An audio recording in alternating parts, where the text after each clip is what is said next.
nimankii mucaaradka ahaa mucaaradka isku shaagi mucaarad isku shaagi waxa waaye jacweyna ku dhigtay jaciir bahal jaciira ku dhigtay waxa waaye muxuu ahaa ii sheeg shirkii ay ayagu u yeerteen nimankii ahaa muxuu ahaa nimankii reer galbeedka ahaa jacweyna uga soo dhigtay sababtoo ah waxa waaye waxay dhaheen niman yahow maxaa haysiin oo meesha ku haysiin markii shirki la isugu yimid waxaa la yidhi bal ajandihiinna soo bandhiga labadoodiiba waxa waaye waxay dhaheen ajandahoodii soo bandhigeen qoladii dowladda xasan sheekh iyo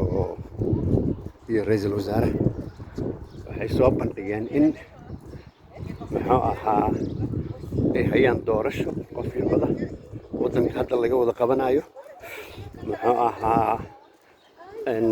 saasna ay rabaan inay ku dhammeeyaan waddanka dhan oo doorashada ka wada qabtaan nimankii la weydiiyey waxaa la yidhaahday adinka maxaa haysiin ayagana waxay dhaheen annagu waxaan hayno ma jirto laakiin waxaan meeshaan u nimid in doorashada laga heshiiyo hadda doorashada laga heshiinayo aduu adinka maxaa haysiin maxaa la timaadeen nimankan brograam la yimaadeen maxaa idinku la timaadeen annagu wax ma hayno annaga in waxa dhan la joojiyo doorashada laga heshiiyaan rabnahay dhaheen